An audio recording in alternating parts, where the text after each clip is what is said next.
Sebuah kasus yang mengerikan sempat menggemparkan di beberapa tahun yang lalu. Kasus tersebut terjadi kepada seorang wanita yang berparas cantik yang berprofesi sebagai pemuas nafsu birahi para lelaki. Si wanita tersebut ditemukan dalam keadaan yang sudah mengenaskan. Si wanita itu tidak mengenakan busana dan sedang dalam posisi menungging di dalam kamar kontrakannya sendiri. Menurut keterangan yang saya dapatkan di beberapa artikel di pos berita nasional, diketahui perempuan yang menjadi korban kekejaman itu bernama Dwi Lestari, yang berasal dari Subang, Jawa Barat, dan berusia sekitar 21 tahun. Kejadian yang mengerikan itu berawal ketika teman dari Dwi Lestari merasa curiga kepada satu pelanggan, yang saat itu berada satu kamar dengan temannya. Kecurigaan dari dirinya didasari karena ada suara teriakan dari Dwi Lestari, yang berbeda dari teriakan-teriakan sebelumnya saat temannya itu melayani seorang pelanggan. Teriakan itu seperti menahan kesakitan dan jeritan yang melingking tetapi seperti dibungkam. Teman dari Dwi Lestari itu juga beberapa kali mendengar gelagat dari si pria yang gerasa gerusuk di kamar dari temannya itu. Dirinya juga sempat mengirimkan pesan kepada Dwi Lestari. Bahkan beberapa panggilan telepon tidak dijawab oleh teman yang berada persis di samping kamar kontrakannya itu.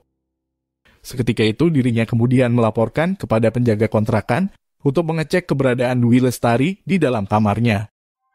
Dirinya tidak berani jika harus sendirian ke kamar temannya itu. Teman dari Dwi Lestari bersama penjaga kemudian memanggil Dwi dari luar. Mereka juga mencoba menggedor pintu kontrakannya itu, tetapi tidak kunjung mendapat balasan dari dalam. Selanjutnya penjaga kontrakan itu kemudian mendobrak pintu dari kamar Dwi Lestari. Dan betapa terkejutnya mereka di dalam kamar dari Dwi Lestari itu sudah dipenuhi sirup merah yang mengalir di sepanjang lantai kontrakan tersebut. Mereka juga melihat keadaan Dwi Lestari yang sudah dalam keadaan yang mengenaskan. Leher dari Dwi Lestari tergorok hingga hampir putus dari kepalanya. Dan terdapat juga beberapa sayatan senjata tajam yang berada di wajah hingga di beberapa tubuh dari Dwi Lestari.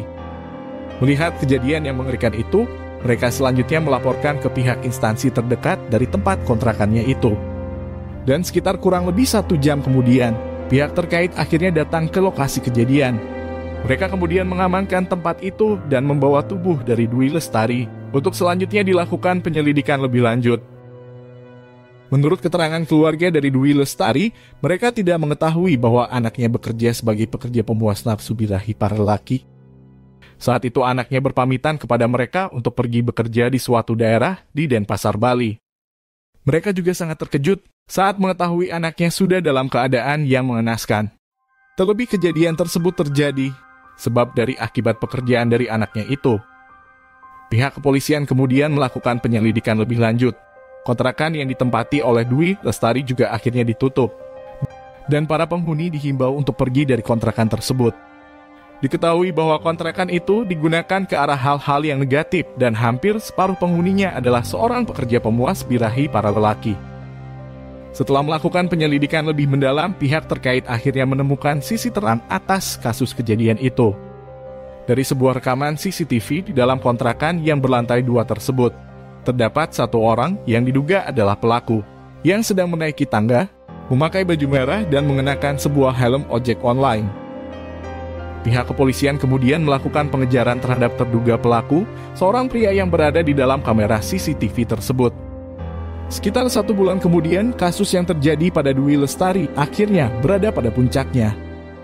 Seorang pria yang sudah beristri ditangkap di sebuah daerah yang jauh dari tempat kejadian. Pria itu ditangkap di tempat persembunyiannya di daerah Jawa Tengah di rumah dari istri pelaku itu sendiri. Pelaku selanjutnya dibawa oleh pihak terkait ke kantor kepolisian di daerah Denpasar. Di sana pelaku kemudian diinterogasi atas kasus kekejaman dan kesadisan dirinya kepada seorang perempuan yang berstatus seorang janda, yang ditemukan dalam keadaan yang mengenaskan, dengan leher yang tergorok hampir putus dari kepalanya. Keterangan dari pelaku awalnya bertele-tele dan tidak langsung ke titik pertanyaan dari pihak kepolisian. Pelaku mengakui bahwa dirinya khilaf dan tidak sengaja sudah melakukan pembunuhan terhadap korban. Pelaku merasa bahwa korban saat itu tidak menepati janjinya saat bertransaksi di sebuah aplikasi micat soal berhubungan badan dengan beberapa gaya. Namun keterangan dari pelaku tidak langsung dipercaya oleh pihak terkait. Mereka selanjutnya menekan pelaku untuk berterus terang atas motif yang sebenarnya terjadi. Terlebih pada kasus itu, ada senjata tajam yang tergorok dan tersayat di beberapa tubuh dari korban. Polisi menanyakan perihal senjata tajam itu kepada pelaku, karena korban tidak mungkin memiliki senjata tajam di dalam kamarnya. Setelah melakukan serangkaian interogasi yang lebih mendalam, pihak kepolisian akhirnya menemukan motif sementara dari kasus yang mengerikan itu. Dan dari keterangan pria yang sudah beristri tersebut, dirinya mengakui bahwa sudah membunuh Dwi Lestari, karena didasari ingin mengambil beberapa barang kepemilikan dari korban. Barang-barang dari korban tersebut sudah dirinya jual saat pelariannya dari tempat kejadian kontrakan itu. Uang hasil penjualan itu kemudian diberikan kepada istri dan anaknya. Dan sebagiannya lagi dirinya pergunakan untuk foya-foya dengan wanita lain. Pelaku itu bernama Wahyu Setiawan yang berusia sekitar 24 tahun dan berprofesi sebagai ojek online di daerah Denpasar, Bali. Menurut keterangan dari pelaku, saat itu dirinya memesan seorang perempuan pemuas nafsu birahi seorang lelaki. Dirinya berkomunikasi pertama kali dengan Dwi Lestari di sebuah aplikasi micat. Saat itu komunikasi yang dilakukan oleh Wahyu dan korban persoalan negosiasi harga dan gaya berhubungan intim nantinya. Setelah kesepakatan itu dibuat, Wahyu kemudian datang ke kontrakan Dwi Lestari dan masuk langsung ke kamarnya. Pelaku yang bernama Wahyu Setiawan itu mengakui bahwa dirinya memang sudah mempersiapkan senjata tajam di kantong celananya. Saat itu penghasilan sebagai seorang ojek online sangat menurun drastis. Kehidupan yang keras dan bahan kebutuhan yang naik melonjak tinggi membuat pemikirannya untuk mendapatkan uang yang cepat terbesit begitu saja di pikirannya. Menurut keterangan dari Wahyu Setiawan, saat itu dirinya tidak berniat untuk membunuh perempuan yang sudah berstatus janda itu. Dirinya mengaku bahwa hanya akan mengambil barang dari kepemilikan Dwi Lestari saat dirinya lengah dan tidak sadar. Saat itu Dwi Lestari menjalani pekerjaannya sebagai pemuas nafsu birahi seorang lelaki. Dirinya melayani Wahyu Setiawan sebagaimana kesepakatan yang sudah terjadi di aplikasi micat itu. Dirinya kemudian membuka baju dan mulai bergoyang di atas ranjang. Saat itu Dwi Lestari tidak menyadari bahwa ada sebuah niat yang jahat kepada dirinya dari lelaki yang menjadi pelanggannya tersebut. Seketika itu mereka kemudian melakukan hubungan intim dengan gaya yang menungging. Wahyu Setiawan berusaha untuk tidak terbuai akan kenikmatan itu. Mata dari Wahyu Setiawan melirik ke sana dan kemari. Dirinya mengamati barang-barang yang ada di kamar perempuan yang sedang dirinya tunggangi. Setelah melihat beberapa barang yang bernilai cukup tinggi, entah pikiran apa yang berada dalam benak dari Wahyu Setiawan.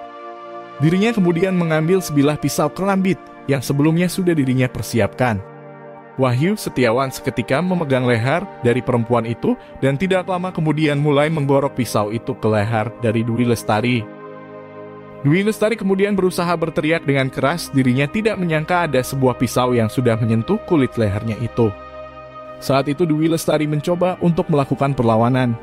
Namun karena pisau kerambit yang tajam tersebut, seketika membuat urat dari lehernya sudah terputus. Dwi Lestari seketika itu sudah sulit untuk bernapas. Rasa sakit yang amat menyakitkan tersebut membuatnya harus tewas di tangan seorang lelaki yang baru dirinya kenal. Melihat Dwi Lestari sudah tidak berdaya, Wahyu Setiawan kemudian membiarkan perempuan itu tergolek dengan posisi sedang menungging. Sirup merah mengucur deras di lantai kontrakan itu. Wahyu Setiawan dengan cepat bergegas, memakai baju dan mengambil beberapa barang milik dari Dwi Lestari. Saat itu dirinya kemudian keluar dari kontrakan itu dan mengunci pintu kamar, meninggalkan Dwi Lestari yang sudah dalam kondisi yang mengenaskan. Beberapa hari selanjutnya Wahyu Setiawan merasa tidak tenang dengan tindakan sadis yang sudah dirinya lakukan terhadap perempuan itu. Dirinya selanjutnya memutuskan untuk kabur ke sebuah daerah di Jawa Tengah, tempat tinggal dari istri dan anaknya. Wahyu Setiawan kemudian divonis 20 tahun kurungan penjara atau vonis hukuman mati jika terbukti terdapat unsur pembunuhan berencana. Semoga dari kasus ini menjadi sebuah pelajaran yang penting atas perjalanan hidup seorang manusia, meski perjalanan hidup itu sangat mengerikan. Dalam kasus Dwi Lestari, seorang penghibur nafsu para lelaki. Dirinya harus tewas oleh lelaki yang sudah dipuaskan birahinya. Semoga juga menjadi pelajaran bahwa bekerja menjadi pemuas nafsu itu bukanlah pekerjaan yang benar. Dan mungkin juga akan sangat berisiko dalam melakoni pekerjaan tersebut.